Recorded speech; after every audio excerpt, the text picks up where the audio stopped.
Okay, so a very good afternoon, everybody.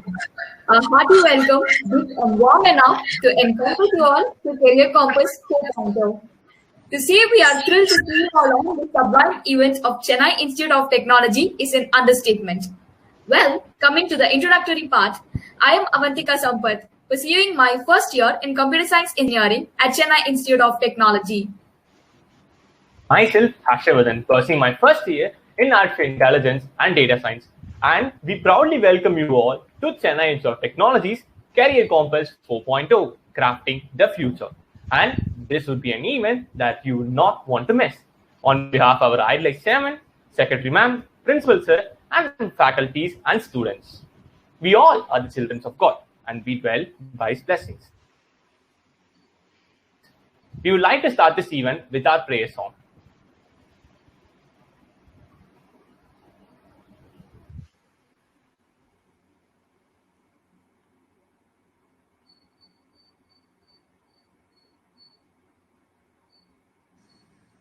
Let us, Harshavardhan, we will start the session.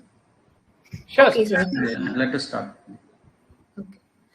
So, as the result of the epidemic, things have become a bit unclear. We at Chennai Institute of Technology plotted all the odds and made it into an opportunity.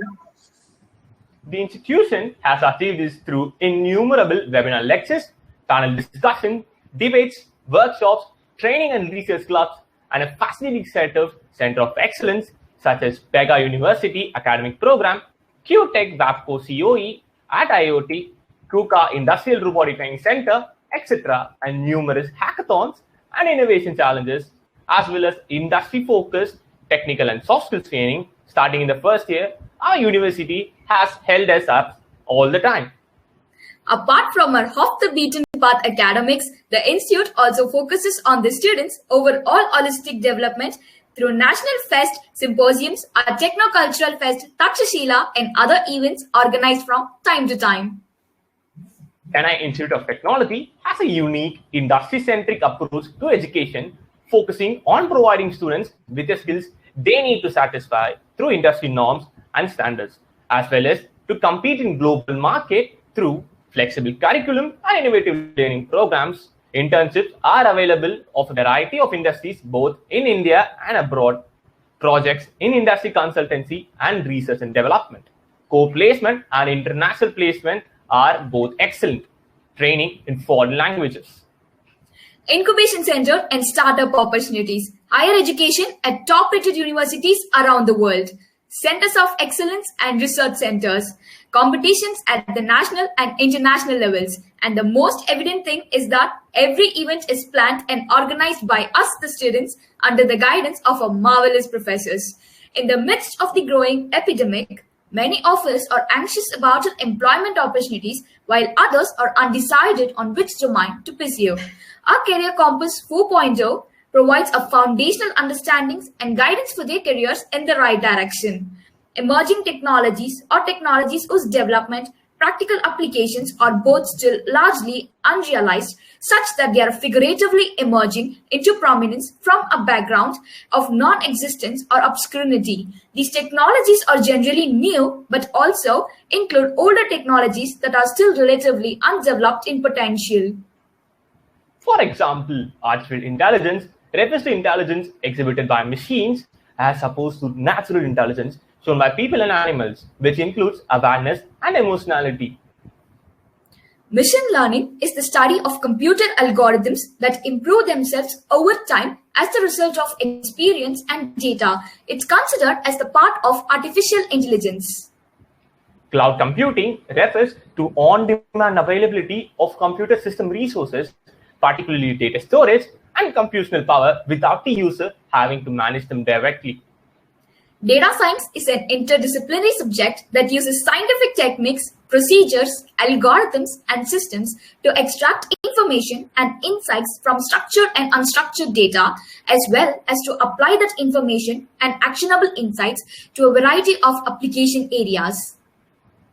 In order to briefly elaborate on these and many more emerging technologies, we have with us our eminent guests of honor.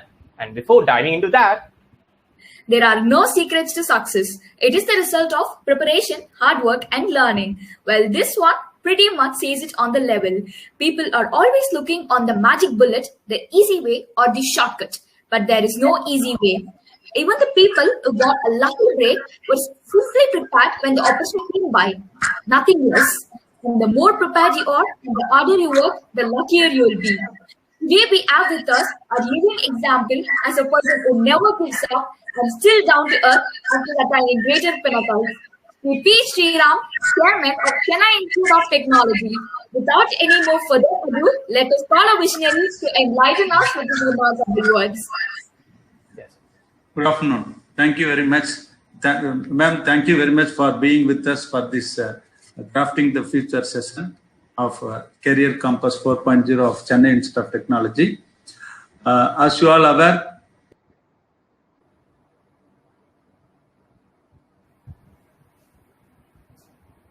Sir, your audio. Yes, sir. we got overwhelming response and it will be useful for the students. This particular session, Crafting the Future, on new emerging and new technologies. I always share my thought with my professor and students that in the past we were preparing, when I was a student, we were studying whatever developed in the past, and after graduation, we will be working in the same field. But at present, the students whom are studying engineering and technology, you don't know after whatever the syllabus, whatever you are learning inside the campus, when you passed out, many of them may become irrelevant by the time when you enter into the corporate world. And you have to learn many things, like there are new technologies, artificial intelligence, machine learning, and data sciences, then cloud computing, security related area. These are the emerging areas, not only confined to computer science students. It will be useful for all students. Mechanical students can learn AI, and they should learn ML also, and the cloud, how it is cloud functioning. Because I'm a mechanical engineer and I'm also running automotive component manufacturing plant. In my own company, now we are collecting data from various machines. Earlier, even though it is a CNC computer controlled machines, some of them are already built-in automations are available, but still now we collect various data from various machines through sensors and the data collecting mechanisms. Then we analyze those data over a period of 1 year or 6 months or 2 years. Then we are taking decisions on its own. The machine we have written some algorithms. The machine and the software can take its own decisions. It can be scheduling the machines and analyzing the breakdown analysis, and based on that, arriving our plant efficiency and traceability of my components to my customers. Whenever warranty happens, then we can trace back to the exactly which shift it, so that which shift the component manufactured, so that we can contain the liabilities. Like that, in manufacturing and automotive itself, AI, ML, data sciences, cloud, IoT, 5G technologies, everything being used. Okay, so you are all gifted. You need not to learn everything as per your syllabus, and there are various sources are available for you to learn and prepare yourself to face the unknown and unknown world. And because if you know the problems, you can prepare yourself. But here you are going to face something not there. You are going to create. Even the problems also not exist. 2 years before, we don't know about this corona pandemic suddenly happened, and now we are gearing up ourselves to overcome those challenges. Like that, there are many unknown challenges are there.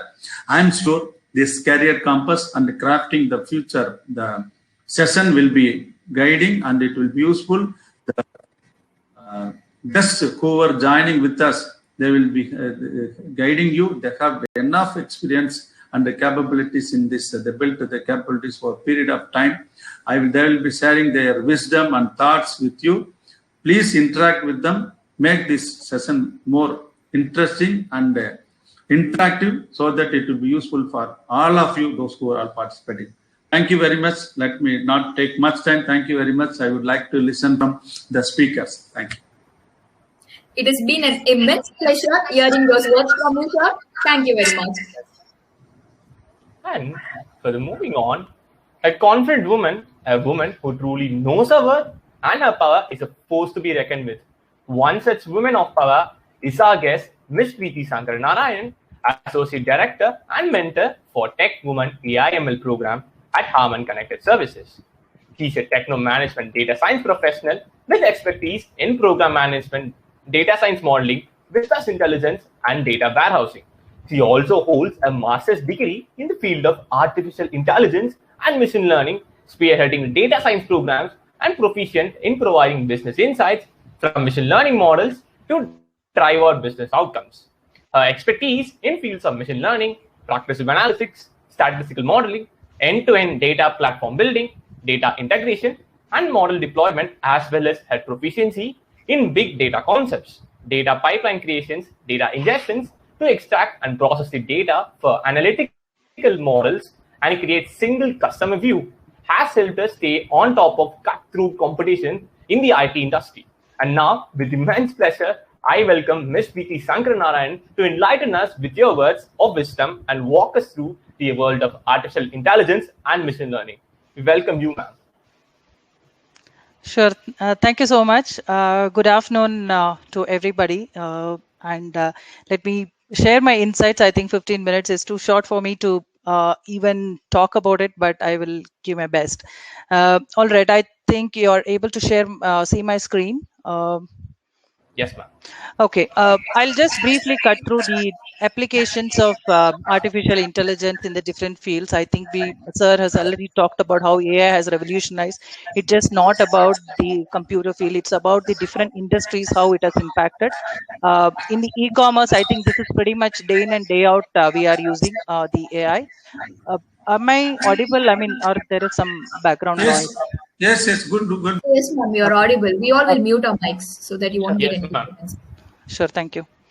All right, e-commerce and digital market digitalization has completely revolutionized in terms of getting tons and tons of data day in and day out. We are dealing only with the data, and this data has provided enormous power and made it more powerful. The machine learning has become much more powerful with the underlying data that we have collected in the last decade or so, and e-commerce is one among that. And if you can imagine the amount of marketing that happens through the email campaigning and also through the ads and personalization that happens in the Amazon or any of the websites that you go through if you want to purchase anything. So the recommendation and all of that, even Amazon had 35% of their revenue comes from the recommendation. And as you know, the recommendation, the underlying concept comes from the machine learning model, that is through the your clustering or beat clustering or collaborative filtering or any of these item to item comparison and all of that. So all this personalization has definitely given us an edge in terms of campaigning. And earlier were the days where the emails or campaigning was sent to without any scientific algorithm behind it. But these days companies have started investing so that they want to know what is the science behind it and who are my targeted customers, whom should I approach today. And that is why they are investing big time, because they will that will add up the revenue to them. And this is this you would imagine all this repeat customers in your retail or be it any of the other domains, also travel domain. You can imagine all of these comes from the supervised learning algorithm, because it's about learning from the past data, what was the pattern of purchase, what was the pattern of travel, what was the pattern of driving. All of that will come into play here, and based on that the recommendation is given, or the targeted, basically the propensity modeling and all of that. So predominantly the IT industries focus on marketing campaign, marketing analytics, because that is where they make more money in terms of and capitalize on their revenue. And then coming to healthcare, without saying, healthcare is the place where deep learning has completely revolutionized in terms of image processing, image segmentation, and be it the MRI images or X-ray images in the healthcare domain. We were able to do this with the CNN state-of-the-art architecture, and this has competed with humans in terms of recognizing the images, and I think it was about 99% accuracy that we have got it overall. And with the X-ray and image processing, I think in one of the Sundar Pichai's video also, he has webinar, he has mentioned about predicting the retinopathy, diabetic retinopathy, and they were able to be successful with the deep learning concept of finding out the prediction in terms of whether somebody will get retinopathy or not. So it is basically how the cells are decaying, how the cells are changing, transformation of the cells within the humans, and that comes out in the MRI, your CT scan, and all of that, which even humans will not be able to read it. But then these deep learning algorithms, because it is based on the pixel based reading, especially the CNN is completely a pixel based reading, be it a color or black and white images, it's able to read, it convolves, and then there are multiple layers in it, and that is why it is convolution neural network, state of the art architecture, which has beaten the human brain in terms of predicting the future diseases also for the humans. So I would say healthcare, without saying, it has been very, very widely used, and we have also heard about the virtual healthcare assistant. There are different sensors, even for diabetes, or for monitoring your BP levels and all of that. There are sensors, and these sensors provide the data, and that data is being collected. So remotely, everything is being analyzed, and of course, our deep learning is helping here as well. Comes to travel and retail. Travel, I think, without saying, everybody is using deep learning in a way or other in our day-to-day activities. Ask me why. You would have definitely used Uber or Ola on your day-to-day rides to your office, or be it college or wherever it is. What do you think has gone in? I mean, what is that has revolutionized this world with a app which doesn't have, you don't have to own any driver, you don't have to own any car, but still you are using it. And this has been very, very successful just with the deep learning algorithms running behind it. I would say just not about the deep learning algorithm. There are other satellite images, sensors, all of that which is coming into play. But then the prediction in terms of price, be it the price prediction, when it is a rainy day and if it is an evening hour, you will automatically see a price hike, and there is no human intervention here. It's all algorithm based, where it detects the different climatic situations and the day and the traffic congestion, and based on it the price spikes up. And then the demand forecasting for the cars, so certain places or certain times of the day there are more demands in a particular place, so the cabs are positioned, or Uber was able to find out. In fact, I read in one of the places where they wanted to find out where are they were running out of shots, people in terms of drivers. So they were taking a survey of the entire India population, where they have taken people have taken more licenses, and I think they found apparently somewhere in the north near Jaipur or somewhere, and Uber has gone and hired quite a lot of people from there in terms of identifying whom they want to put in certain places, so that the demand is taken care, because this is purely based on the forecast they were able to do on a predicted day. Again, algorithm comes into play. How, why? The how part is, of course, with the past data, with the last 3 to 4 years of data that we have got, it's able to learn that on a certain festival time or on a certain day and time, there is more traffic, and we need to fulfill that. So they were able to predict the future, especially I want to say that this ML AI has been able to predict what is going to happen, or what is my forecast, what should be my marketing strategy. So somebody who's able to predict the future is a king today, and that is what our AIML is helping us in most of the areas, and it's able to help human in making decisions. So decision making has become a key. Without science, we were taking decisions without any science behind it. It's purely based on intuition based, but then that we can do it for a smaller segment of domains, or smaller segment of people. But when it have more data, you would definitely need computing power, and that is when our deep learning along with the cloud computing has helped. So travel without saying we know what all is happening. And then Google Maps, ETA is something, it's been successful, or rather it's very, very accurate, very or near close to the precision value that we can look at in terms of 5 minutes your ride will be here and all of that. So everybody is using it on a day-to-day basis in your day-to-day commutation, and underlying algorithm is all about the deep learning. And coming to retail, I don't know how many of you would have used this, but then there are automated checkouts in US, UK.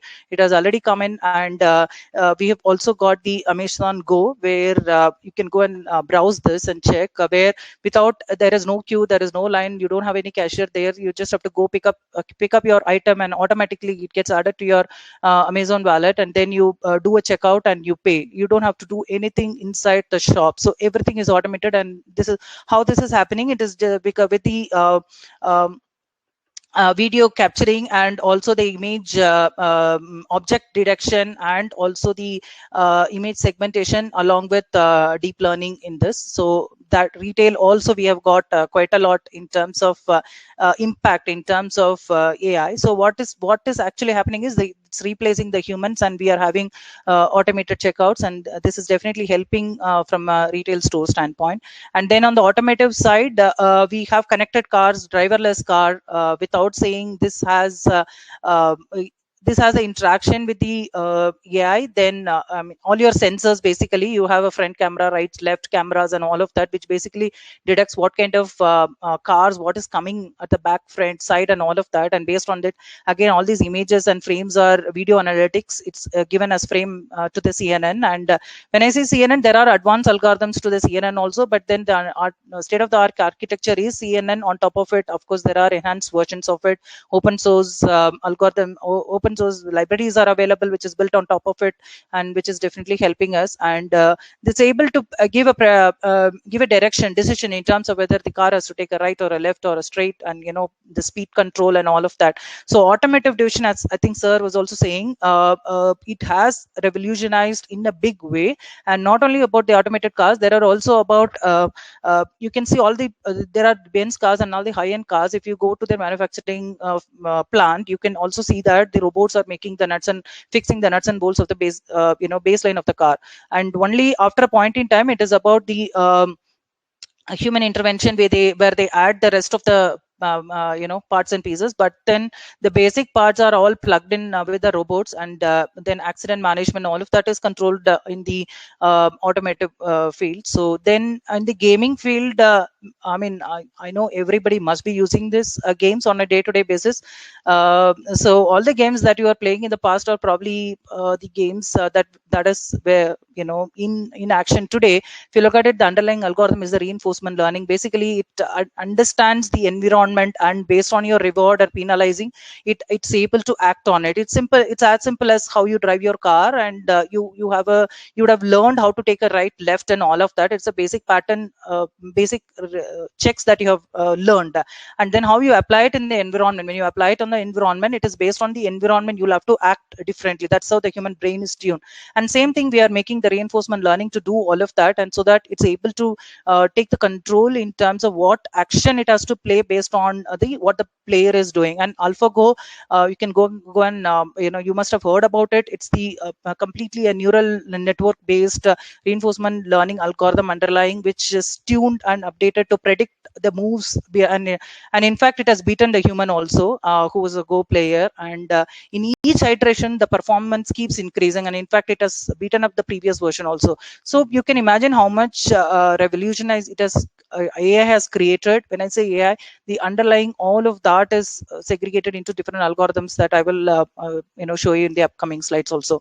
So this is a brief about the different industries where AI is completely being used. And coming to the AIML ecosystem, so I've just tried to segregate in different sections here. So I talked about this marketing field, analytics, campaign management, all your recommendation, everything will revolve around with the basic machine learning approaches like your supervised learning, unsupervised learning, collaborative filtering, clustering, and all of that, so on and so forth. So all of that basic machine learning models are being used, and predominantly in IT industries, most of your problem statement will revolve around this. How do I attract my customer? How do I bring in more revenue to my companies. So that is how all this, most of the service industries will look at, or their problem statements are, and most of your work will revolve around this supervised, unsupervised, on the basics of the machine learning. And then coming to the other part of it, wherein most of the product-based companies, you will use the deep learning, object detection, neural networks, and all of that, the advanced machine learning concepts, and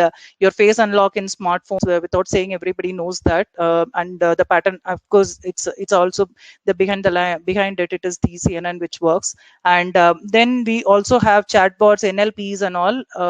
Everybody knows how chatbot is being used everywhere, and Alexas and Siris of the world, which you have it at home also, how how smart the Alexa replies back to each of your query. Everybody would know it by now. And also the Google Assistant, everything is a part of this NLP is natural language processing. It's able to identify, or rather understand, what a human language is, convert it back, and there are entities, there are intent and entities. Basically, it tries to understand what is the intent of the message and what is the entity of the message, classify it, and then there are APIs at the back of it which will provide you the relevant answers to your questions, which is fed back to the front end or the system back. And also the sentiment analysis, which is pretty much used in the social media, where you're able to get able to derive the sentiments, feedbacks, and all of these. The algorithms are RNN, basically your recurrent neural networks and all of that, which is used. And basically the underlying part is neural network. On top of it, you have got different open source tools which is able to do this conversion of this basic natural languages and all of that. And automatic email classification, this you would do day in and day out in your Gmail, where automatically everything gets classified, and your promotions and all of that. When you're trying to type something, automatically the pop-up comes as to what you have to type. Regards, it able to predict what you have to write in your email as well. So all these are the additions at the back of it. It is the different text messages or the text analytics that has gone in. And then we have got the reinforcement learning, deep learning in the gaming and automated cars, healthcare, everything. So this is the nutshell of how the ML algorithms are used in different industries and in different applications that we are using. And the important technologies that one should know is, especially on the language side of it, I would recommend everybody to learn Python. That is completely, definitely it's a must, I would say. And then Scala and R, of course, if you're dealing with big data, you would need to know that. And then on the other side, on the cloud side, one should know either Azure or Amazon, predominantly Amazon, AWS, because there are quite a lot of certificates also in AWS which one can pursue. And then there are open source libraries for processing your tensors and all of that, Keras, OpenCV for the computer vision. And CNN is a must to learn in terms of your image processing, image segmentation, and all of that. So there are quite a lot of open source libraries, as well as what we need to do. So for us to be, from a student standpoint, if you look at it, I would definitely encourage all of you to learn Python. And along with that, you must know one cloud, you must certify in the cloud as well, either AWS or Azure. AWS being more recommended, of course, from what I have learned or done. And so that is on the tech stack point of view. And then on the advanced machine learning concepts, most of the OEMs do use the advanced machine learning concepts in terms of reinforcement, deep learning, neural networks, so on and so forth. And coming to, just I have one more slide, I'll take another 2-3 minutes. This might be more interesting to you in terms of the career landscape. Sorry, there were some disturbances. Okay, thank you. In the career landscape, if one has to pursue their career in the AI/ML field in terms of data science, so it comprises data science. It comprises of many of these skills, along with the ML being the core. One can become a data engineer to start with, which they should know about the big data tools, data warehousing, and SQL is a must, I would say, along with all your other skills that you have. And Hadoop, Spark is definitely good in terms of if you're dealing with big data. So try to learn one ETL tools, Python, and then Hadoop for the big data, and along with that one cloud as well. And as a data analyst, one would be doing more of engineer is more of somebody who would does a basic understanding of the data, deals with the data wrangling, data transformation and all of that at a basic level. And then data analyst is a person who will understand what is some amount of the business insights. And for that you need to know the basics of machine learning. You don't have to master it, but then basics of machine learning is a must, along with SQL, big data tools, and one ETL tool is a must, I would say, be it Talent or Informatica or any of those. And then as a data scientist, the ML, we just talked about it. One should be good in machine learning, deep learning, data mining, NLP. One cannot master in everything, but then my recommendation would be that you must know the basics of the machine learning, the supervised, unsupervised, and clustering part. So once you know the master this part of it, at least from a service industry standpoint, this is good enough for you to make a start. And OEMs and other product-based companies, you will deal more on the imaging and other part. On the deep learning side, but I'm not saying you should not know, but I'm saying it's a must, mandatory, that one should know the basics of the machine learning and then go into the deep learning and things like that. So that is your skill set for your data to become a data scientist. And then as a data visualizer or somebody who would deal with the reports and all of that, you should pick up one BI tool, which is Power BI, Tableau, and Excel. Without saying I missed on the Excel part, many people underestimate the power of Excel in terms of the data science. I have seen that people use extensively especially in the marketing analytics side and all, we use extensively Excel, and a lot of computation happens through the Excel. And of course that's on the basic level. And then of course when you have to deploy it, you would have to upgrade it to the other tools. But the understanding or the analysis happens, business insights, most of it one should also master in Excel to become a data scientist, or even as part of the data visualizer. I think that's about the 15 minutes time. I'm Yes, happy to ma'am. take any questions. Yes, ma'am. Thank you so much, ma'am. It was fantastic experience, and thank you for taking your time to educate us, ma'am. And we have a question for you. The question is, with the advent in technology and the empirical changes in the advancement in the workforce, in our corporate culture, what are the exponential changes you have noticed in the AI arena, ma'am? So AI, of course, 2 years back, if you ask me, it has not grown up to this level. And now that the entire digitalization, that too with the COVID and all of that, right, it has become much more remote and much more useful in terms of using the data insights across all the streams. So the changes that I'm expecting is it is definitely going to almost rule over. The data is going to rule over, and data is going to replace data insights, and decision making is going to be data driven. And to be the future, any monotonous job is going to be replaced by the machine learning or the robots or the any of the scientific based decisions, not by humans. So I think we have to gear up to face a world where more intelligence has to be. We have to pick up more intelligent based jobs where we apply our knowledge and insights, because any pattern based, any monotonous work is going to be replaced with the scientific based decisions. Okay, ma'am. Yes, ma'am. Thank you so much for your futuristic answer. It was really useful for us, ma'am. Sure, I've got another question for you, ma'am. Sure. Ma'am, there are online certification courses of ML, cloud computing, AI, and DS from various government platforms like AICTE, or professional platforms like Udemy, Coursera, etc. Valid from are they valid from a placement perspective? Will it equip us with the skills to tackle the real life technical challenges? Yes, so for one to get more knowledge, I would recommend they can do Udemy, Coursera courses. Okay, the challenge that I would see is probably students or anybody will because there are so much. I mean, it's very vast. So one should not get diverted in terms of what should I do next, because these are all short-term courses. So I would suggest you to master the basics of machine learning first, and that is good enough for you to get into the service industries or IT industry to start with, and then you can master in the remaining of deep learning and stuffs like that. So one must master the basics of machine learning along with Python.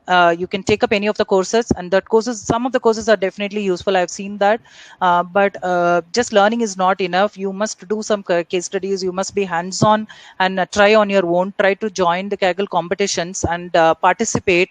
And even there are solutions available in Kaggle for most of the problem statements. So once you learn particular topic, go to Kaggle, find out the competition, questions, download you have the data sets, you have entire framework, even the environment available for you to do your coding there. So I would encourage all of you to do that, so that you get a hands-on on the real-time problem statements, and you can use any of the past questions.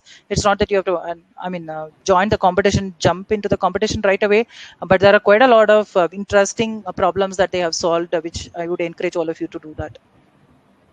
Yes, ma'am. And so for the final question, ma'am, there are many industries and sectors that are completely untouched in the use of AI. What do you think about the future predecessors, sir? Their future about the industries, ma'am?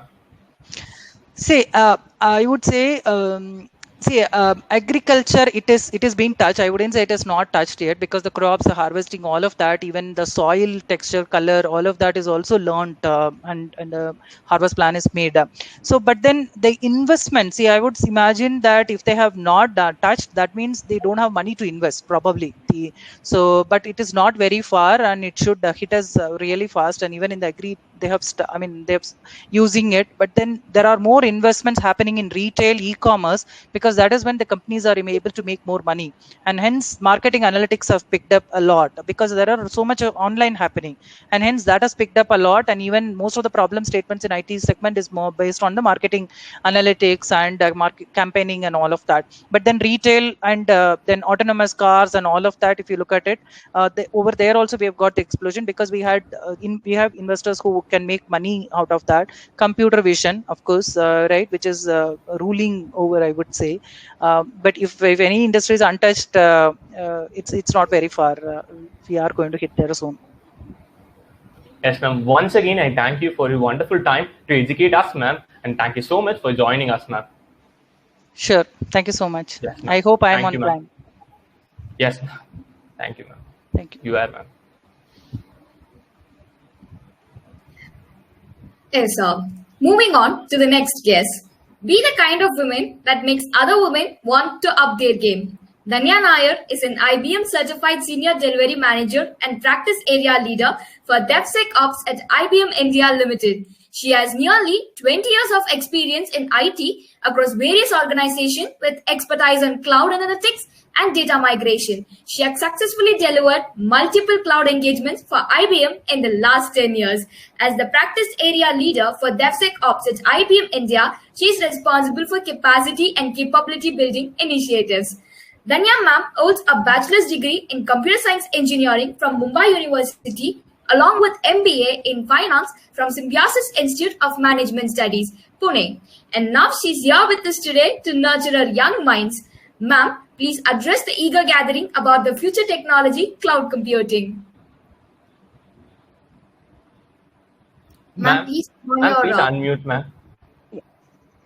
Thank you very much. Am I audible now? Thank you, ma'am. Yes, ma'am. You are audible, ma'am.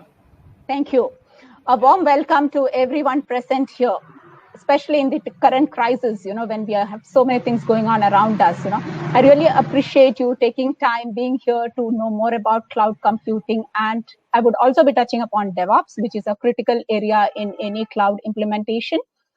And towards the end, we'll also touch upon what are the various career opportunities that are available for young engineers like you, and how you can grow in your career.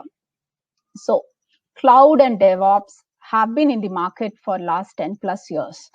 It's in this recent years that it has clients have shown more interest and there is better adoption.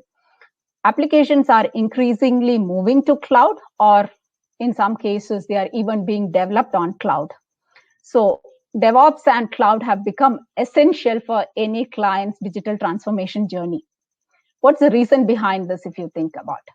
There's intense competition and clients want to move more and more products into the market immediately, which means that the time frame that is available for the software development is very limited. And also when we release these codes frequently into production, we need to ensure that it is bug free. So software has become a very critical competitive advantage, and every company is trying to become a software company. They need to deliver software faster and with lesser defects and to more people than ever before. Therefore, what organizations are looking for is how fast can I deploy my code and support the business needs.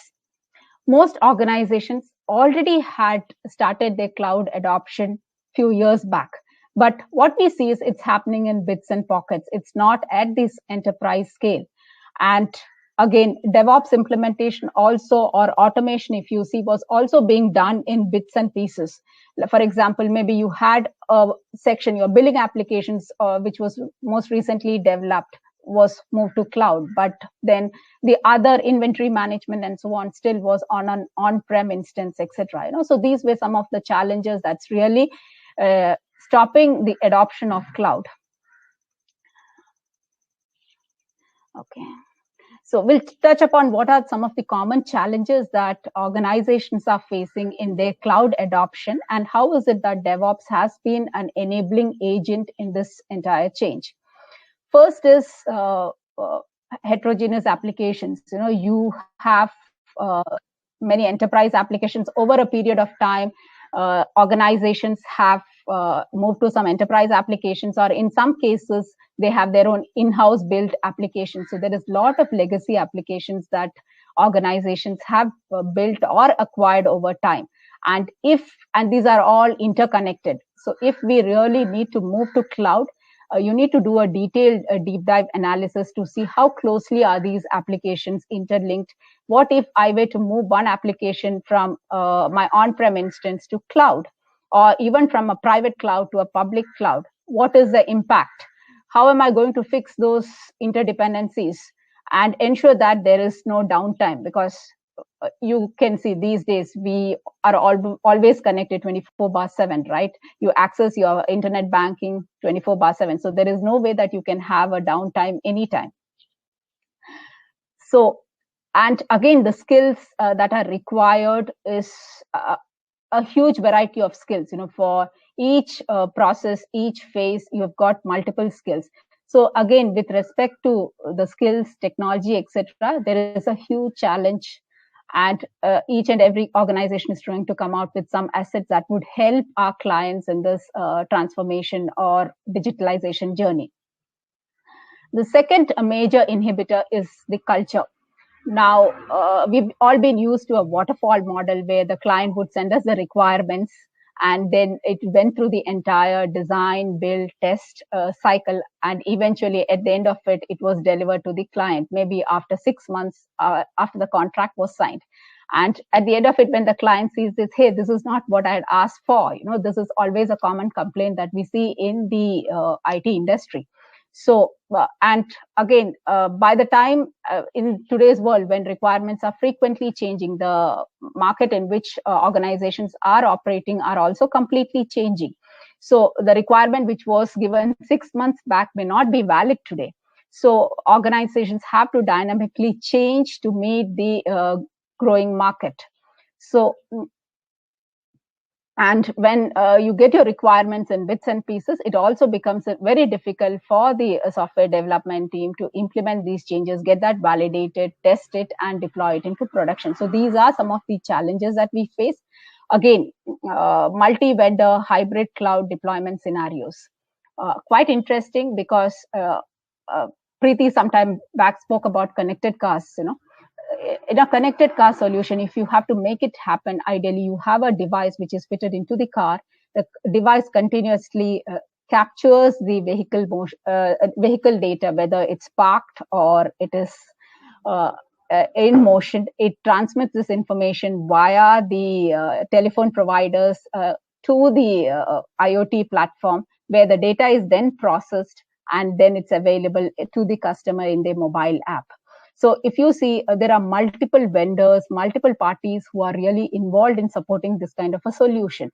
And each of these multiple vendors might have their own SLAs, etc., service level agreements. If a customer has promised you 99% availability of your application, but then one of the service provider fails to meet it, you will not be able to meet your end client's SLAs. So these are some of the challenges that organizations face. In case of mission critical application, how is it that I make my application available throughout to my customers, and the customer experience is not impacted? So through cloud and better adoption of DevOps and automation, organizations are trying to bring in this cultural change. And again, from a scale perspective, as I mentioned earlier, what we've seen is organizations have implemented DevOps or have moved some of their applications to cloud, but it is not at the enterprise level.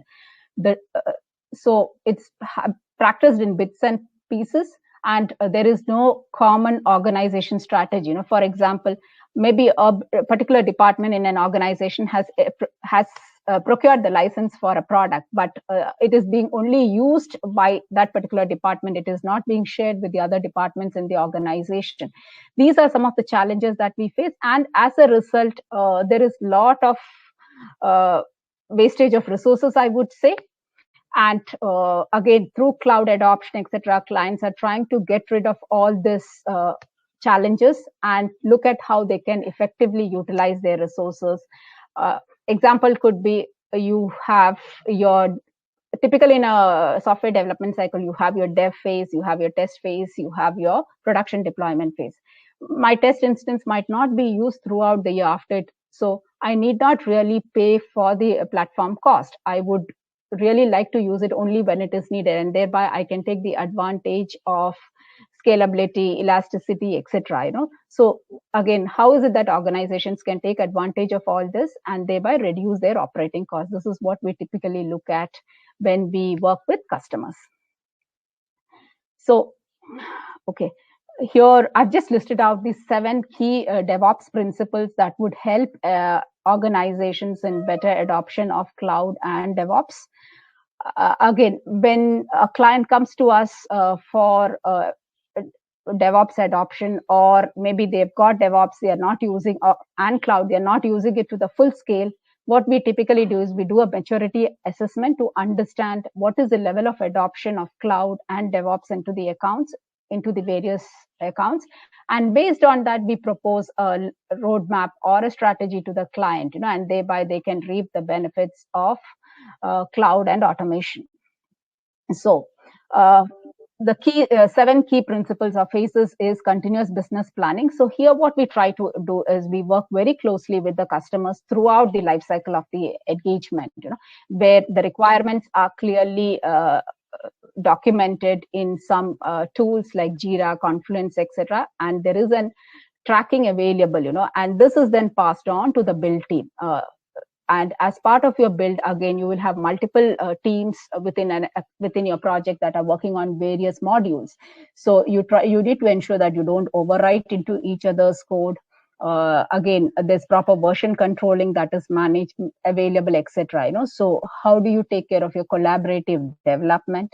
Then testing is a very integral part of the entire process. How do you write your unit test cases? Ensure that this is also plugged into the entire DevOps tool. So any code that is developed goes through the continuous testing cycle before it is deployed into the production environment.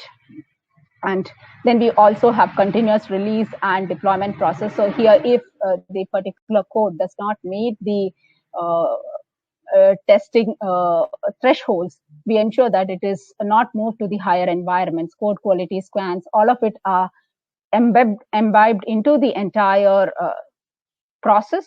So there is no way a code which is not properly tested gets into production and you run into issues during your run and manage phase. The customer is continuously part of the whole engagement. So there is continuous feedback that is coming in from the customer, which is incorporated immediately. And thereby you are trying to bring in optimization.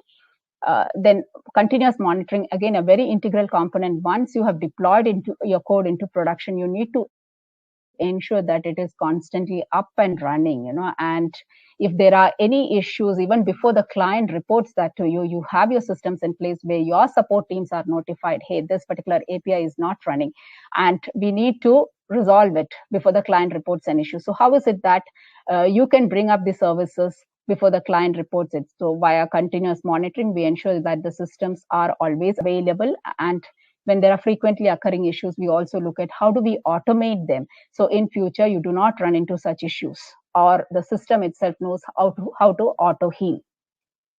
Security, I think all of you understand how critical security is. So security, again, we have various security tools like AppScan, etc., which does continuous scanning, testing, and dynamic testing, static testing. All of it is part of our process, and thereby we ensure that the code that is deployed into production is completely safe. Again, through all these mechanisms, what we're trying to bring in a cultural change within the organization. And here I've just listed out some of the products that are typically used in a cloud engagement, and especially for organizations that are looking at automation and using DevOps to the full scale.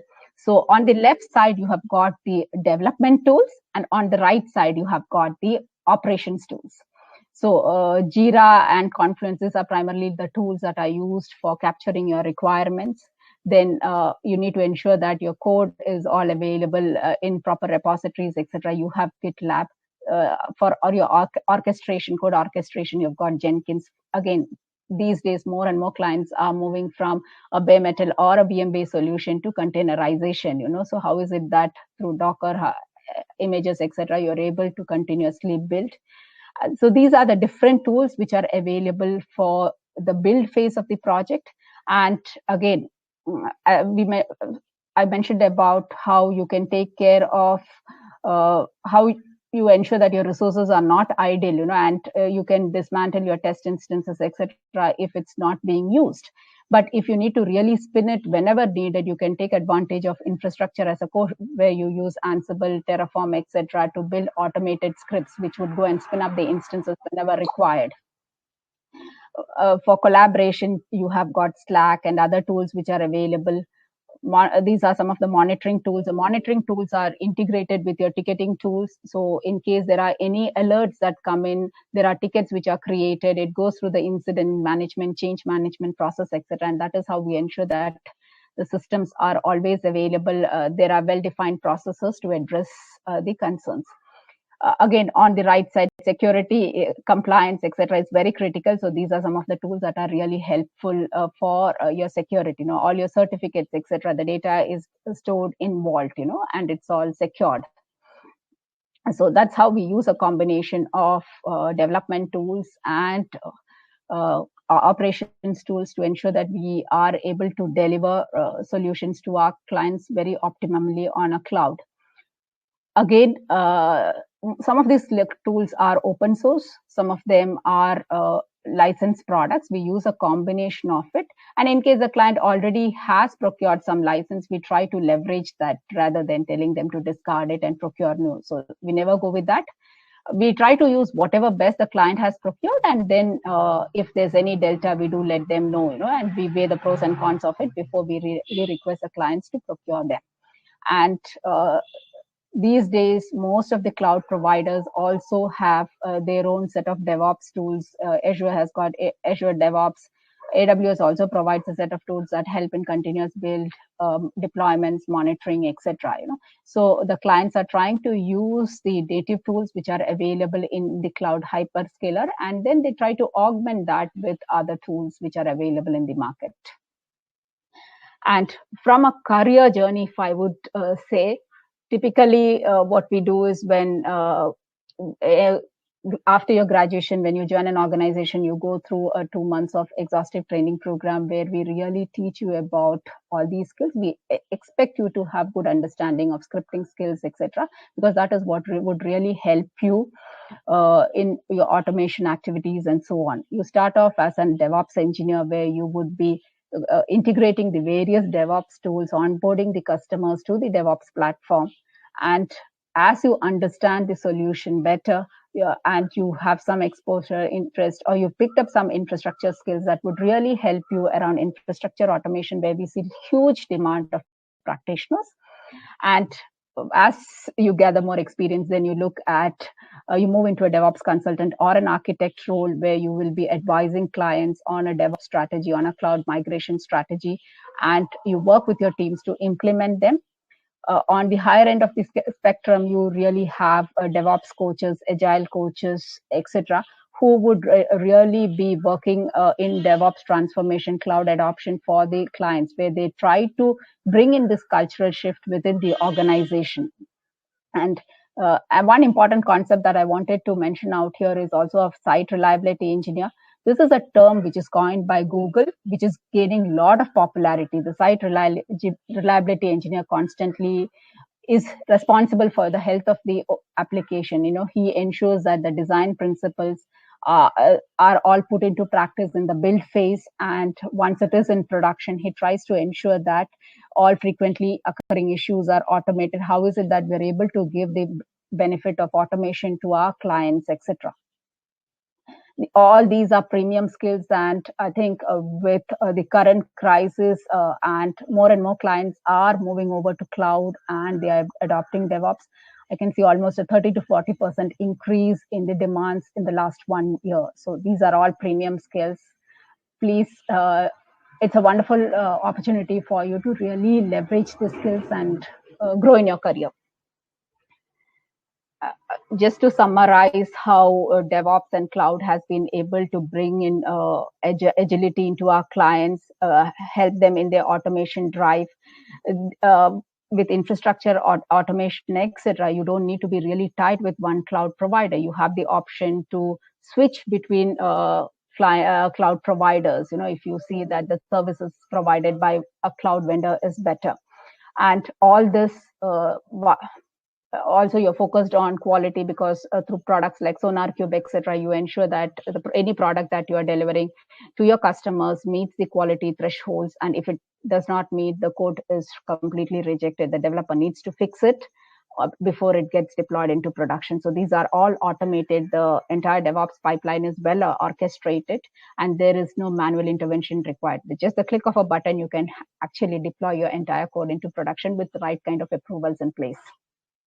Net, we are trying to bring in a cultural change within the organization. I think that's what I wanted to say. Thank you so much, ma'am, for your wonderful words about the cloud computing, ma'am. And we thank you again for spending your time with us. And we have a question for you, ma'am. Sure. And the question is, if you think about cloud computing, ma'am, we know that. Sorry, am I audible, ma'am? Yes, I can hear you. Yes, ma'am. What do you think about the hybrid cloud computing in terms of the networking and security risks that combining of private and public service bring about, ma'am? You said that security is vital, and what does this has a role in, ma'am? More and more clients, in fact, I would say almost 60% of the clients go in for a hybrid model, where they've got a private cloud, they've got some applications which are running on public cloud, and security is extremely integral. So when you build your systems, you need to ensure that you have the right controls in place. And again, through various products which are provided by your cloud provider itself, you can really leverage that. Yes, Yes, ma'am. And one more question. The size of the worldwide DevOps market is predicted to reach 12.85 billion by 2025, showcasing the growing acceptance of the cloud technologies. How will this digitalization of the business procedures impact us in the future? With more and more automation that is coming into place, you will have products, features which are being launched in the market quite often, and you will be getting better products, better services from the clients or customers. And I think even a few years back, if you were to book a railway booking, book your tickets or do a web check-in, etc., it used to be chaotic, or you had to really wait for the services to be available. These days, there is no downtime at all. All these services are available 24/7, right? And that's all because of the various investment that our customers have made to provide these services. So definitely, this is the way forward, I would say. And as engineers, what I would suggest is you should be constantly looking at honing your skills, picking up these new products which are in the market, and see how you can grow yourself. Sure, ma'am. It was an honor to have you with us, and in these words today, and your lovely remarks taught us a lot. Thank you very much, ma'am. Thank you so much. Thank you, ma'am. Yes, ma'am. So, moving on, knowledge is power. Information is liberating. But education is the premise of progress in every society and in every family. And today, we have with us such kind of person whose learning experience and commendations he attains are indistinguishable to the depth of the ocean. He did his master's in engineering business management in University of Warwick, president IT at Syntex Industries, talented and experienced in sales management, production management, and materials management, top 100 Cisco award winner, awarded by InfoSec in 2013. Information Week IT award winner, awarded by Information Week in 2014, and much more accolades. It is a great honor for me to pronounce that today we are joined with Mr. Ashok Kannan, who hardly needs an introduction. We welcome you, sir. Sir, you are not audible, sir. On your audio. Yes, sir. Thank you very much. Good afternoon, friends. We will start with our session. Yes, sir. Is the PPT appearing on the screen? No, sir. No, sir. You could use 1 screen minute. share, sir. 1 minute. Yes. 1 minute. Sure, sir.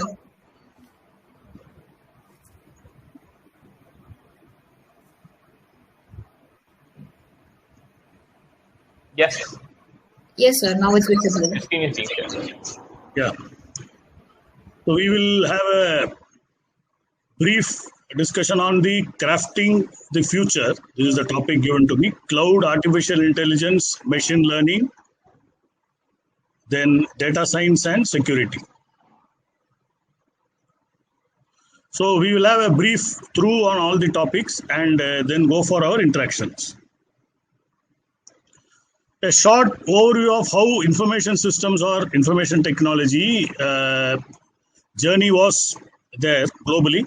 Initially, IT started as a subject. It was introduced in industry, in academics, and then some companies started research and development in IT, like Microsoft, IBM, etc. Going forward, IT became a department as a cost center in many organizations, and technology developments were recommended by industries, and we had some EDP department. Then we started automation of other departments and digitization, although the words were not there a few years back. Then finally, as of now, IT has become a business enabler. It is also a profit center where we talk about return on investment, reducing the total cost of operations using IT as a business enabler. Information security has become a new subject and also as a department in several organizations. Then we have a lot of business-oriented projects. Since IT is now mingled with business, a lot of new technologies like cloud, mobility, analytics, AML, bots, RPA, and we are going through a complete digitization and automation decade. Cloud computing, the latest subject, and in industry as well. When I was working for Ashok Leyland Group, we did some virtualization, but at that time we didn't have this word. So the concept of cloud and virtualization already existed. It began because there was a financial need to reduce the capital expenditure and go ahead with the operating expenditure. Initially, there will be an increase in operating expenditure because we are moving to a monthly or a yearly payout instead of purchasing as a plan, as a capex plan for the next 5 years. Initially, there was a rush towards cloud. However, around 18% of the companies, as per IDC survey, backed out. They came back to on-premise because there was no good preparation initially. However, now hybrid cloud strategy has stabilized, which we have some on the public or private cloud and we have some in-house. Major advantages being flexible utilization of CPU, RAM and hard disk space. One example where in Page Industries, I had implemented Microsoft Azure Cloud of dealer management system where we were facing a lot of trouble at the month end when we required around 2,000, 3,000% increase in capacity. Once we moved it to the cloud, there was increase in overall cost, but the performance of the dealers as well as organization improved around 30%. Then data center businesses are flourishing now, and also as of now they are stabilized. AI and ML, hot topics for the last 4 years. Much work has been done in college labs as well as industry verticals, most of the IITs and also some foreign universities. Some of this, even if you see in banking sector, finance sector, a lot of chatbots, voice bots have already come.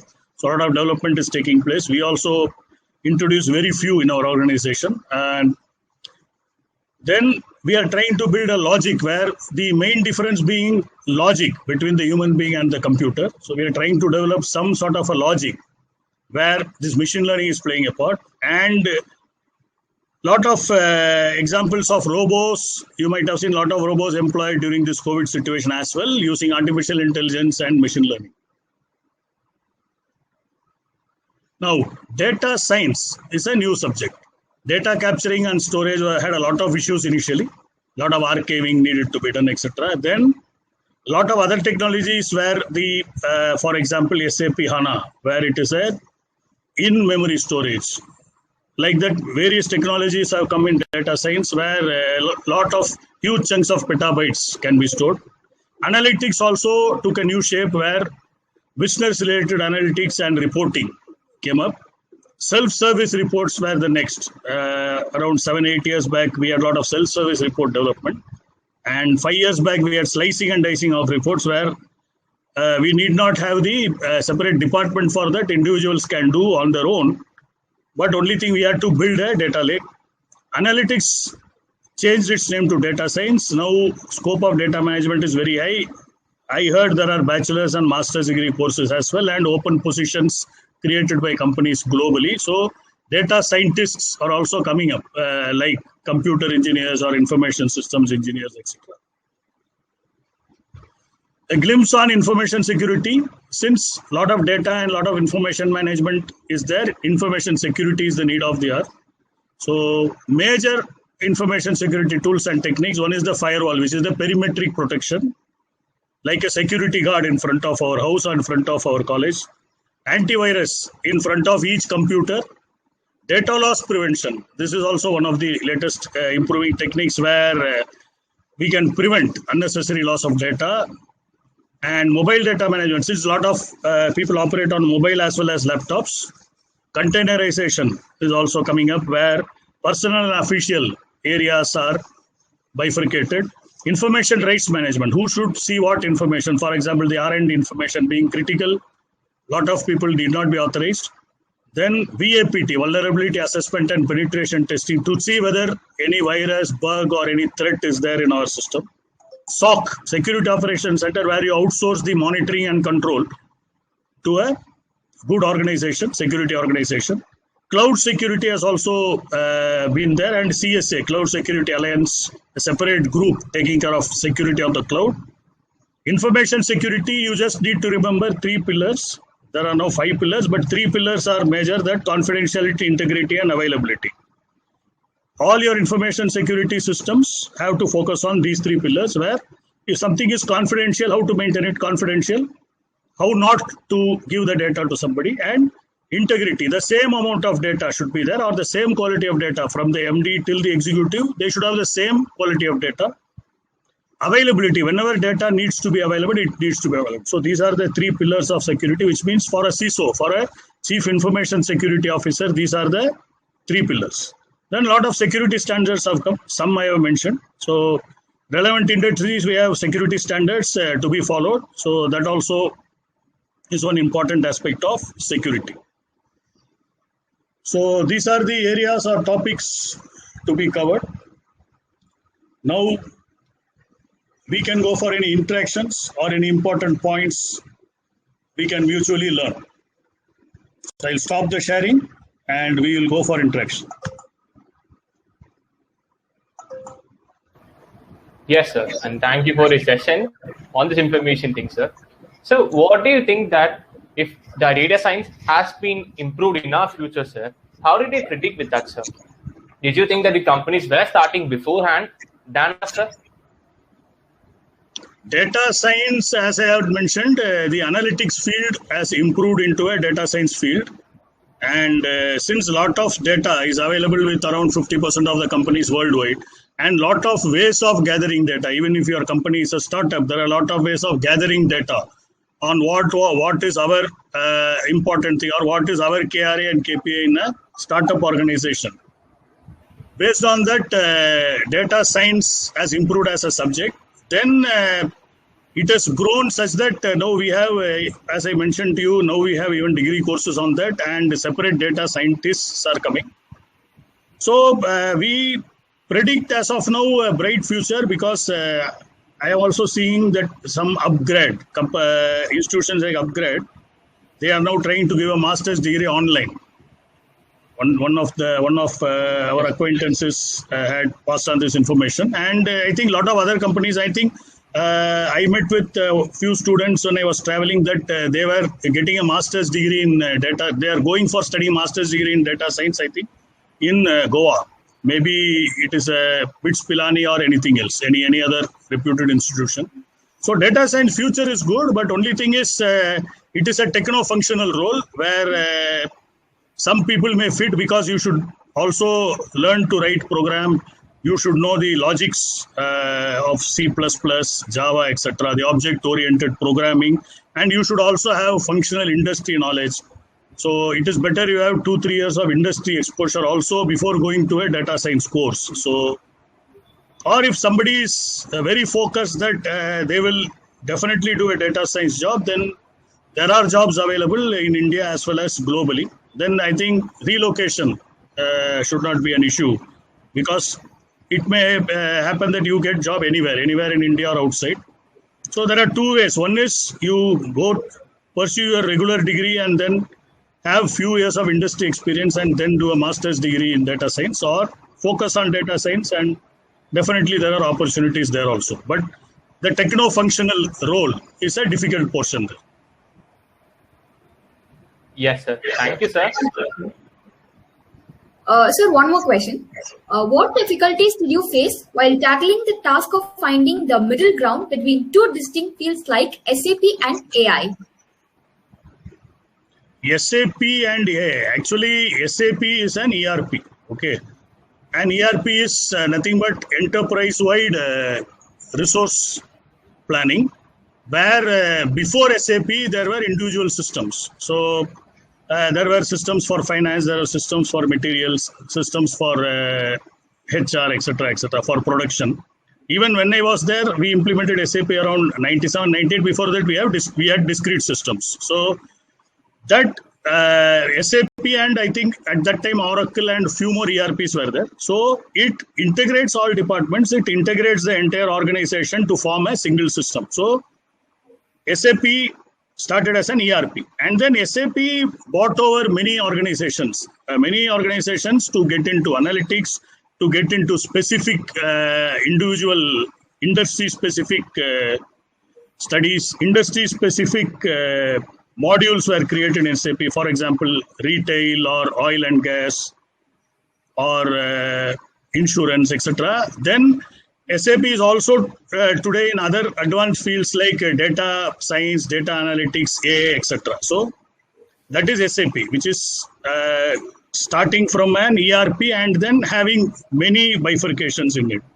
Artificial intelligence is technology where we are trying to build logic using software. Normally, software does not understand logic. For example, if you even a man or an animal, even a cat, if you give it hot milk, the second time, first time it will take hot milk, second time it will not taste. Even human beings learn by logic. Suppose we touch any hot object, second time we won't touch. We know that the repercussions are there, but the software doesn't know. So how to make the software know is the study which we are doing using artificial intelligence techniques. We are writing programs so that they understand the logic. So to some extent, for example, even you have tools like Siri and Alexa. To some extent, they understand through copying techniques and they try to build some logic, but you can still fool them. means they are not equal to human beings. So artificial intelligence is a useful area where by building some sort of a logic, for example, in this coronavirus period, a lot of coronavirus patients were given the food or given some other materials, or even door deliveries were done using some robots and using some drones. So these are all the examples of artificial intelligence where we are trying to make it useful for human life. So they are distinct subjects where in SAP you can write an artificial intelligence program, correct? So artificial intelligence is a field, whereas SAP is an enterprise resource planning. It is like a package, SAP or Oracle or any ERP. Yes, sir. And thank you so much for your eye-opening answer, sir. And so for the final question, sir, what would you consider as a best practice to prevent and handle cyber breaches, sir, such as security threats and risk from third parties and vendors, sir? For managing cyber threats, first, we should have an internal assessment. If we have internal resources who are learned or who are capable enough to assess the internal security systems of any organization, first we should do an internal assessment or an internal audit. So we may be having an antivirus which is outdated, or we may not be having a very good firewall, or we may have the best firewall. We have not written proper rules, or we have not written which to prevent or which to not, or even we have written everything and we don't monitor properly. Even if we monitor properly, there are some zero-day threats which any firewall, most of the firewalls cannot handle. Some handle through some sandboxing technique. So these are the areas where we should assess. We should assess each and every information security tool or technique. Somewhere information security tool or technique may not be available at all. And we should also assess for insider threats, then no trust processes, procedures, and then are we following specific steps allocated in our standards. We may have achieved some standards, but there may still be loopholes. So information security is a ever learning area where the hackers and the negative community always, they are 1 or 2 steps ahead. So we should be careful. We should do a very good assessment, and then we should see what the organization budget is, and based on the budgets we can try and procure further information security tools. And the management should also be given guidance that it is some kind of an insurance, because normally management expects ROI increase and TCO reduction, not possible mostly in information security. It may be possible in regular IT tools or ERP or even AI. We can invest something, we will get returns. But in this, it acts as insurance if there is a huge breach. Means we cannot prove a huge breach, etc. Or we can do some simulation. I have seen some companies doing simulation. Also, we can do some simulation. We had red teams, blue teams, etc. Red team attacking the blue team. So such simulations are also possible. Some organizations are doing it, information security organizations. So we can do POCs using them, and once we ascertain, then we can go based on budget in strengthening our information security. However, it is a continuous process, because even big names we are seeing in the newspaper have got affected. So it's a continuous process, and it is a continuous learning curve. So we should not get disheartened by some attacks, etc. It is a continuous process where we should keep improving, but we should be very cautious. And these resources should be always on the watch, and they should be managing the security organization properly. So these things should be taken care of. Yes, sir. And thank you for your answer, sir. And it was our privilege to have you with us in this words. And your words, wonderful words, help us to know a lot about the industrial domain, sir. And thank you so much, sir, for joining us. Thank you very much. Take care. Yes. Bye.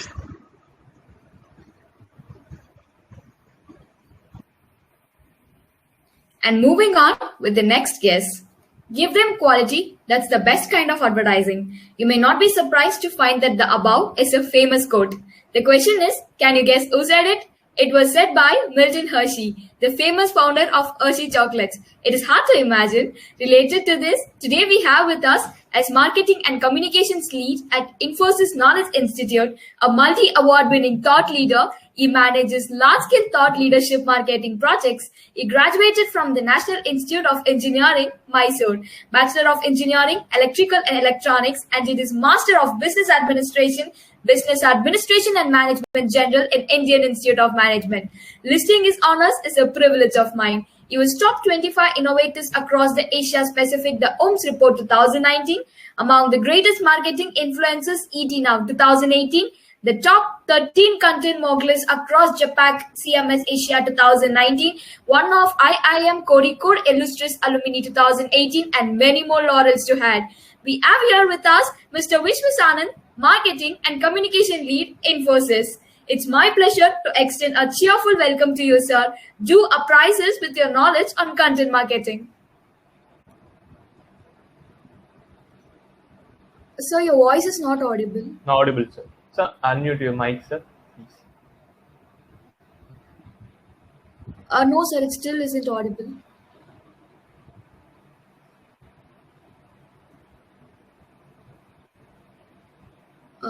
No, sir, it isn't audible yet.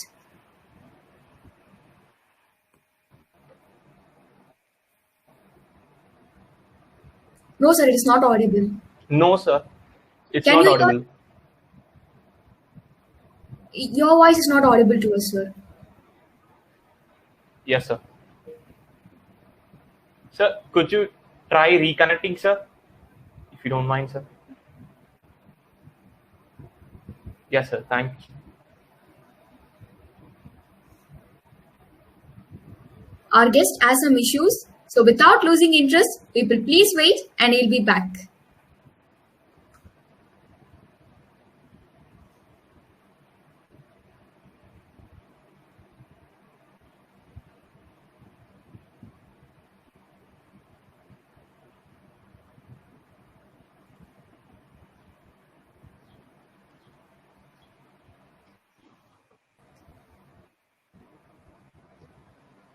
I just wanted to do a sound check. Am I audible now? Yes, sir, you're audible now. Great. Perfectly audible. Yes, sir. You are Thank you so perfectly much audible, for sir. the. Yes, sir. Really humbled by your introduction. Thank you, sir.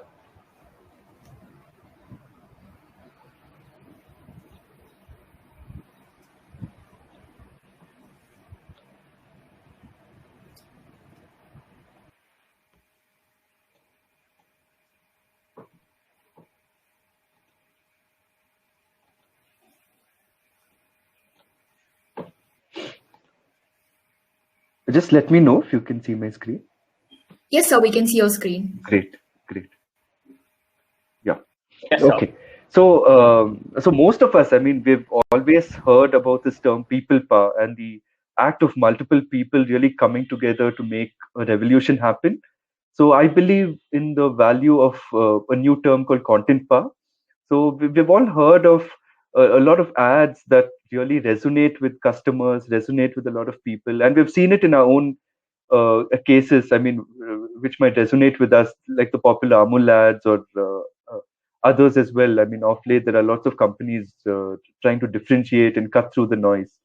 So I'd like to call this content power, and I really believe that content power has a lot to play in making the brand of the future more resonant with consumers and something that can be more authentic and speaks a language of its own. So welcome to this session. So this is a session on content marketing, and it is the art of differentiated storytelling that I'll be talking about. Yeah. So if we look at the world of content that is really exploding today, you can see this was a Domo study that was done sometime in 2019. So we can see the humongous amount of content generated. There were around 4.5 million videos being watched on YouTube, around, again, 0.5 million tweets being sent, the huge number of Instagram stories. So this multiplies year on year. So this is really humongous. And the amount of data or the amount of content that is being generated, the supply of content is far outpacing demand. So we have a limited ability to really consume content, and that is not really the kind of demand that we see, because it's an oversaturated marketplace of content. And what really brands should really look at is to really cut through the noise and be able to speak in a language and a tone that sounds authentic to them and yet does justice to the way they want to carry their message to their consumers. Yeah. So just moving into a philosophical a thought experiment. So if a tree falls in a forest and nobody's around to hear it, does it actually make a sound? So similarly, if a content asset is published and nobody gets to see it, hear of it, or share it, does it really make an impact is the question we need to ask ourselves. So the content economics today is that if your content is really not seen, heard, and shared, the economic value of really publishing such content is really zero. And this leads to the fact that all the content that is produced, however much we might want it to really carry that message across, be it from a campaign side, be it from a thought leadership perspective side. So if that research or the insights don't come out very strongly, the marketing is not very good. So then the amplification strategies have really failed around the content that is produced, and it doesn't really yield to good results. So the outcome generation out of every kind of asset produced, out of every content that is created, needs to come out more strongly, and that is the whole message of this philosophical thought experiment. Now, moving ahead, so a lot of us might know of writers, some of us might be writers ourselves or producers ourselves. So all of us have probably this theory in mind. So every time we generate an asset, we'd want people to really stand in line to consume the content. But in this digital era, the fact is that with an oversaturation, as we've pointed out, there's hardly any demand to really consume such content, and it falls flat if it doesn't really resonate with any given person, because the subscribers are measured by how well the stickiness of the brand comes across. So this is how I define content dissonance that has become a reality today. So content dissonance is really when content producers lose their passion and purpose while creating content. So they really resort to a kind of sensationalism while creating content. They try to veer towards products and services of a brand rather than looking at evergreen research, the thought leadership that can emerge out of a given brand, out of the different assets that are being produced. So then it leads to more like a news media or a news or the over sensationalization of a given topic in the eyes of a consumer, which sadly doesn't work very well for a brand in the long term, because such sensationalization will only lead to more deception and a lower ranking in the brand value spectrum for a given brand. So that when such content loses its problem solving ability, it becomes a very salesy message, it becomes sales driven in nature. So then consumers don't really relate with the brand, they lose the appeal that the brand has towards them, and it doesn't lead to brand loyalty at the long term goal level. So it's very important for content to really have a value of insights being conveyed and stickiness to really absorb the consumers into every aspect of the buying journey.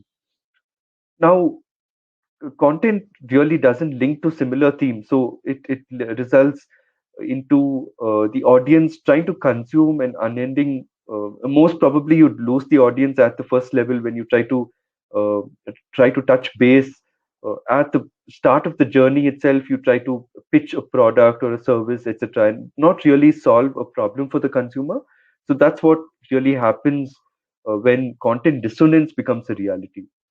It's only focused on short form or short term metrics, vanity metrics like, say, likes or shares, etc., but it doesn't really cater to the long term interests for the brand to really move forward into the future. So this is how I define the maturity curve for content marketing and thought leadership. So the first stage is the spray and pray approach. So this is where most brands would fall when they have an immature content marketing or thought leadership practice in place. So it's only when there's an immediate requirement, like say for a sales event or for a conference, or even for just producing an asset for the purpose of a request for an account.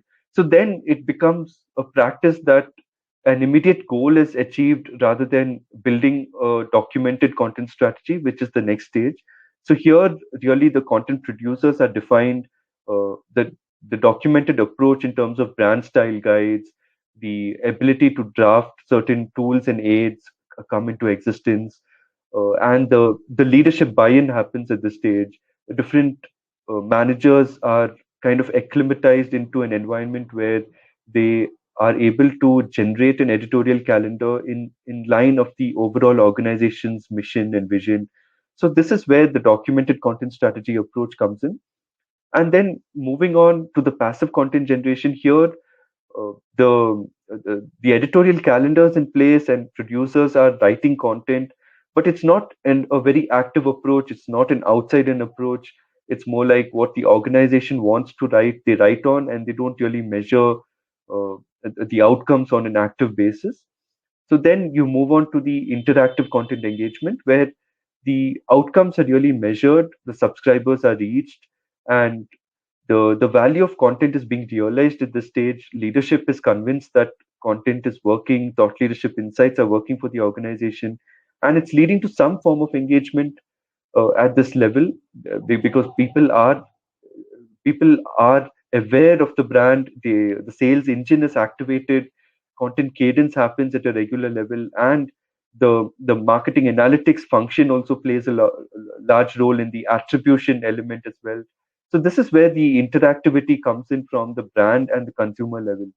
And finally, when we move into the ROI driven attribution, this is the highest form of thought leadership marketing, where you attribute revenues to your thought leadership. A lot of times, even the big firms struggle with this approach because the sales is disconnected from the marketing, and so is the delivery functions, and all of them are tied to different goals within the organization. So it becomes very hard to really manage different expectations, goals, and ideas within. So the ultimate aim is to really take the best ideas. So if you look at this from an immature level of taking the the ideas that are interspersed here and not really acknowledged, to really acknowledging the right kind of ideas, to really taking the right ideas to market and deriving an innovation value out of it that consumers might find sticky. So this is the whole journey of the maturity curve.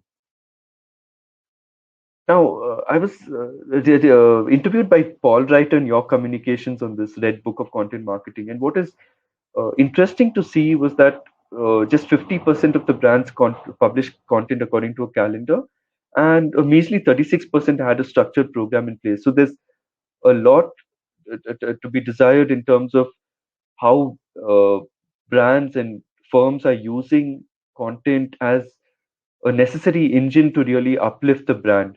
So this leaves a lot to be desired in a content marketing program as such. And another research studies backs it up. This was the Content Marketing Institute, and says that 37% of brands publish content according to a calendar and it's documented, and another 38% say it's not documented. So clearly there's no really strong alignment with the organization's editorial mission in terms of how content is being used across different silos of an organization. Now, in terms of building a modern content strategy framework, so the first goal is to really tie everything to an anchor theme. So this could be the theme of the month or a theme of a quarter, etc. So you can even have multiple themes for that matter running, but each of it needs to be explored from the dimension of content audit at the first stage. So content needs to, first of all, be repurposed according to an outside-in approach. So you need to have market trends that dictate how a content marketing approach and strategy should look like, and then optimize it by different types of assets and different kinds of channels, and even define what a content syndication plan should look like in terms of it is more popular in the B2B space, where there are content syndicators available to really help with the lead generation program, for instance. The editorial calendar plan is the next one, where you have defined what kind of content you want to take to market. And then, depending on the budget, you also have an inbound and an outbound content marketing plan in place. So here is where you really define the topics according to what the market is talking about, in combination with what the organization's vision is, and goals are to really boost revenue. So then how do you go about it? So thought leadership is a trusted approach to go about it. So a lot of studies have claimed, like the Edelman and LinkedIn studies, that have claimed that thought leadership is the best way for B2B brands to really uplift their game and also influence the purchasing power from executives, senior level executives, around insights pertaining to a problem area. So this is where you can also bring in market research firms like the Gartners and Forresters of the world. You can have analyst outreach. You can do influencer marketing from related industries as well. So the final stage is the content or channel distribution. So identifying which is the best channel. So in terms of paid, owned, or earned media. So paid is the sponsored media that you might run ads on. It could be on Google, it could be on LinkedIn, etc. The owned channels are your own channels where you're actively taking part in producing content that will help solve a problem on your own sites. It could be a blog, it could be a webinar, it could be anything on your own websites. And your earned media is how well influencers or others can really partake in the discussions that you produce through thought leadership. So all this really contributes to your media planning strategy. And then how you can improve your domain authority through SEO as well. So this is really important from both the pre-optimization in terms of keyword planning, in terms of identifying the topics and themes, and post-optimization as well after the content or assets have been generated, how different web pages can really be interlinked to boost the domain authority of the whole website, as well as boost the campaign measurement and performance marketing attributes as well. So this is the content strategy framework as a whole, and it can apply to multiple themes. It can apply to multiple calendars, if you will, throughout the year. Now, which are the right kind of metrics? So I'll come to this in this slide. So this is just calling it out. So in terms of the production metrics, the organic traffic for one, then the subscribers, engagement metrics, and returning visitors. We'll see how it maps to this content marketing maturity curve. So this really doesn't have any metrics because it's a very base level of not even having a foundation in place. But once you have a foundation in place, you have the production metrics. So this is essentially how best you can tie your editorial calendar with the content producers, with the different units within the organization to help them generate content. This also involves an outside-in approach. So it's not just that what the organization feels a topic should be aligned with should come out strongly, but rather it should also do a competitor analysis to really look at what competitors are talking about, using a share of voice approach to really see what topics are being spoken about in the market and where the firm lags in and wants to focus on. So these are the production metrics that really tell you how much of content is being produced vis-a-vis how much of it is being recognized in the market and it's faring well in the market on. Then the organic traffic is really a measure of how well your content is performing on Google. So if inbound is a strategy a lot of firms at the starting up level use because they don't have the budget probably for other paid campaigns. So this is a tried and trusted approach to really get that kind of eyeballs for your product, given the product expertise is there, is present, and the page at least has a few good ranking mechanisms to really project it in Google and crawl it on Google. So organic traffic, like say artificial intelligence as a topic. So if a firm wants to rank well, they will keep writing on such terms, cloud computing. It could be any topic that you want to rank well on, and you focus all your efforts and all your energies into one specific area, and then branch off into multiple areas over time. And then finally, we have these two, which are the engaging metrics. So in terms of an engagement metric, subscriber list is a very good metric to have. The returning visitors, of course. So it's not just the new visitors that count. I believe the returning visitors count for more, because that is the value of stickiness you have for your website or for your brand properties.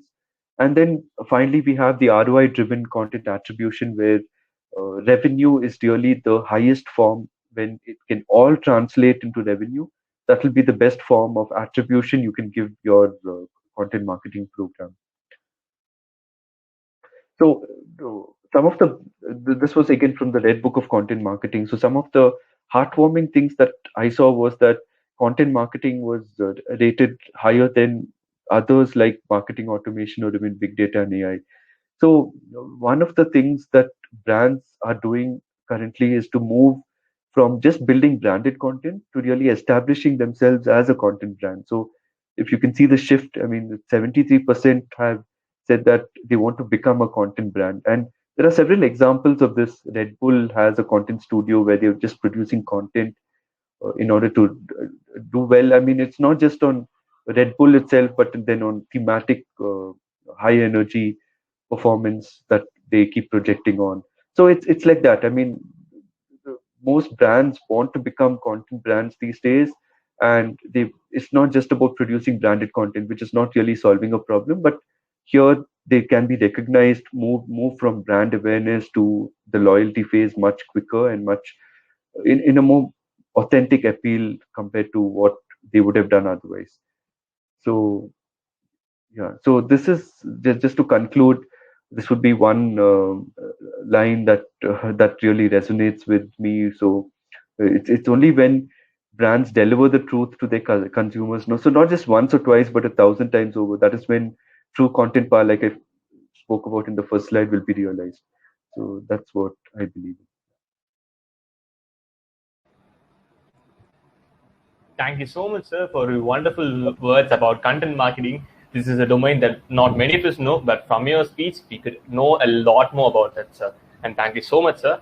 And moving on with the question, sir, my question for you is that how can one measure the success of their content marketing strategy, sir? How can one get to know that they are in the successful path in this domain, sir? Yes. So, I mean, like I said in the content marketing maturity curve, if they are able to generate, so the highest form would be to get brand loyal consumers, to get a good subscriber list for your brand, to ultimately reach the revenue stage where every asset that you create can really lead to a good amount of revenue. But the attribution needs to be strongly built into the system, because a lot of times the attribution is missing, and then sales is disconnected from marketing. So a lot of times they don't attribute it back to the first touch point of content marketing. So that needs to be built in. So a program will be strong when it has a good lead generation attribution mechanism within the organization. All leaders align with the vision of the organization in terms of how well the brand should perform on content as such, and the revenues flow in as a result of content being used as part of the organization strategy. Yes, sir. Thank you, sir. And I have one more question for you, sir. Despite the constant changes in the niches of the content in today's world, how have you managed to retain the customer's interest through the tool of content marketing? Yeah. So one of the things we do is, because thought leadership is where I've been very passionate about this whole area. So what brands can do in order to really sound promising and sound refreshing to an audience is through evergreen research. So this is a very fine balance between SEO, like what I spoke about, and the ability to speak about a new topic with a fresh dimension. So that's where research, primary research, comes into play. So you can really give a good spin on topics. You can carry out your own research on certain topics and then come out with new findings, new insights. Those insights play a large role in retention, consumer retention, and the returning visitors that we spoke about. So it's both a dual. The duality needs to play out between the brand awareness stage and the brand loyalty stage to both entice new consumers as well as retain the existing ones. Yes, sir.